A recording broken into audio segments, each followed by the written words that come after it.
I thought I would do a little word study here on the word fear. And it's the Hebrew 3374. You'll find it in Proverbs 1:7. Talks about the fear of Yahweh as the beginning of wisdom. And so this word fear is many different things.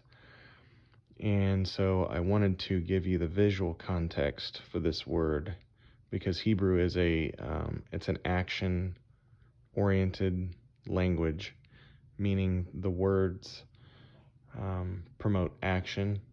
And so the word fear is a very interesting word.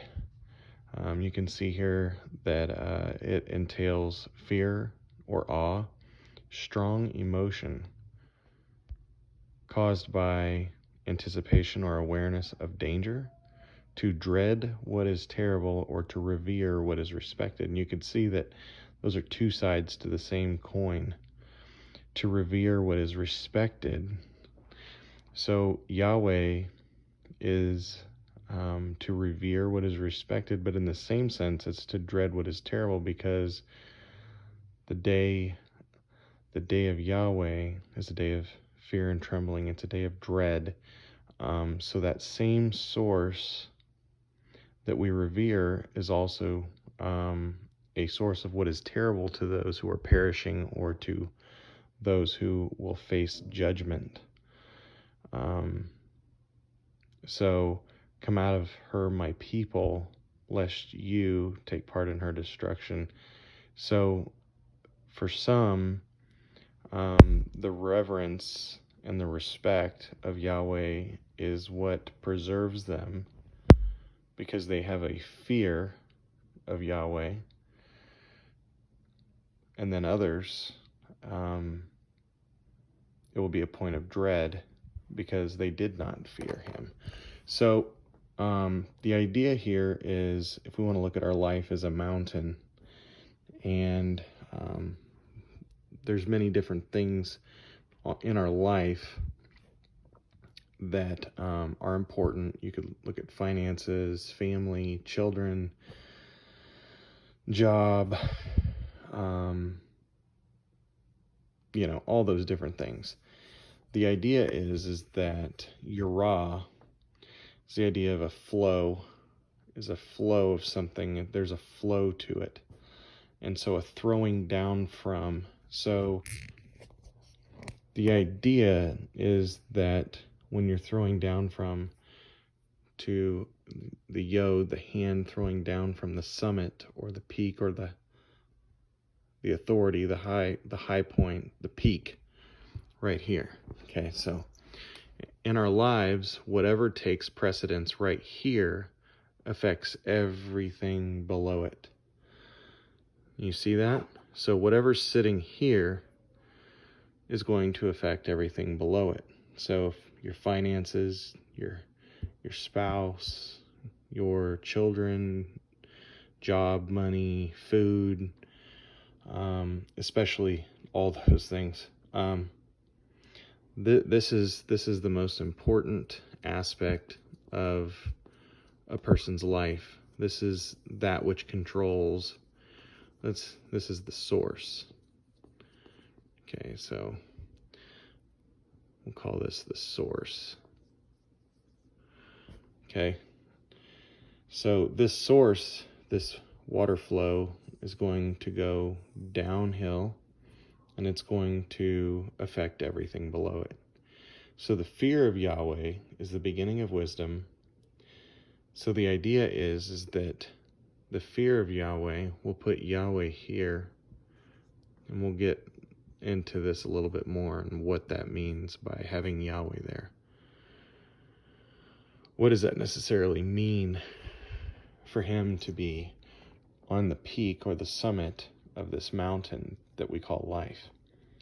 Okay, so Yahweh gave us his word, and his word is also called instruction or Torah.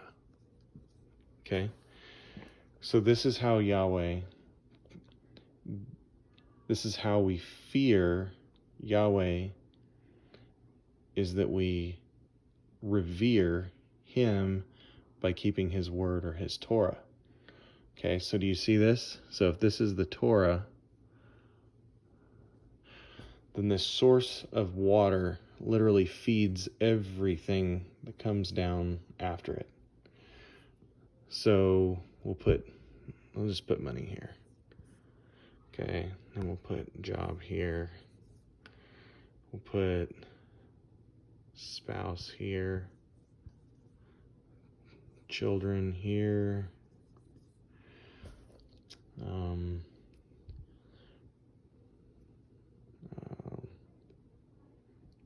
We'll put friends here, who we're going to be friends with. Okay, so this becomes the source that feeds all of this. These things have to fall in alignment with this because it's at the top. It's the source.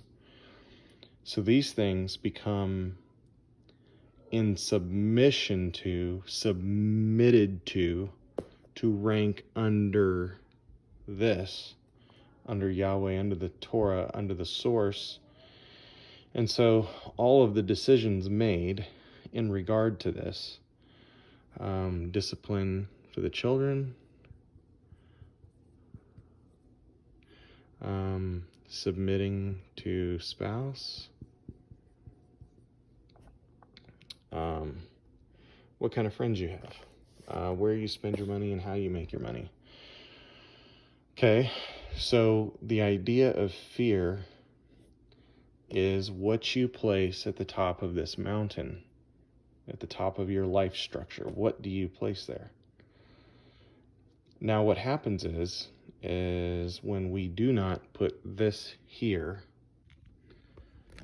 we see things like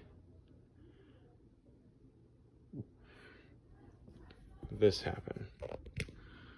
We put our children, if we put our children there, then all these other things become submissive to children. And so what most of the time happens is that when we put our children there, Torah falls somewhere down here, because you can't serve two masters. Okay, so this is going to come down here, that's going to go up there. This is where all of your decisions, everything, your job, your spouse, your friends, everything comes through the lens of your children. So what'll happen is you'll neglect your job, you'll neglect your discipline because they're up here, you'll neglect your spouse. The marriage ends up suffering because of it.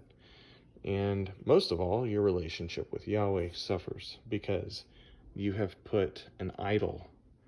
This is idolatry, and it's rebellion. 1 Samuel 15:23 says that rebellion is the sin of witchcraft, and stubbornness is the sin of idolatry. So if we understand this very simply, this is witchcraft, and this is idolatry. This is putting an image on the top of your life, putting something at the top that's influencing all the decisions that are made below. Okay, rebellion is witchcraft. Okay, rebelling against the order of Torah. Torah should be here. Rebelling against that order. Anytime we change the order that Yahweh has prescribed, what we're doing is we're involved in witchcraft. We're changing the order that has been prescribed, which should be Torah. Okay, and that stubbornness is idolatry. So being stubborn and saying, okay, I'm going to put my children here, that's idolatry. What are you doing? You're putting your children as the shrine or the authority in your life. Now, this could be anything. This could be a job. This could be money. It could be your spouse. Could be friends. Could be anything that doesn't belong there. The only thing that should be there is Torah, our relationship to Yahweh. And that relationship comes through his Torah. Okay, now I can prove that. I'm going to show you the numbers. Okay, the word Yerat, It's a very special spelling. Here's the actual word, H3374, but if you look in this verse, the word fear is actually spelled like this. 400, 1, 200, 10. Gives you 611. Well, just so happens that Torah in the gematria of the numbers is 611. Okay, so let's plug this in. The Torah of Yahweh is the beginning of wisdom. Absolutely. Absolutely. The numbers confirm this. But it's absolutely imperative that we understand there's many marriages that are suffering. This is big in the body. Marriages that are suffering because other things are taking precedence over the Torah in the home, and the children are suffering as a result of this. The spouses and the marriage is suffering as a result of this, and therefore all the things that fall below there are suffering as a result of this. So, what's at the peak of your mountain in your life? And what's flowing, causing that flow, the flowing down from that flow is feeding into all these things. Okay? So we're supposed to have the Torah as the life stream, that pure water flowing down that tells us how to love our wives or how to submit to your husbands. Tells you how to love your children and discipline them. Spare the rod, you spoil the child. Dictates what kind of job you have, the hours that you work, weekends, Sabbaths, and the friends that we keep, the people that we bring into our homes that cross the threshold, that cross that barrier. These are all important, and they all come from the word fear. Because what you fear is what dictates everything below. And yes, people fear their children. They have a reverence and a respect for their children in the sense that they cause everything below this to be affected by it.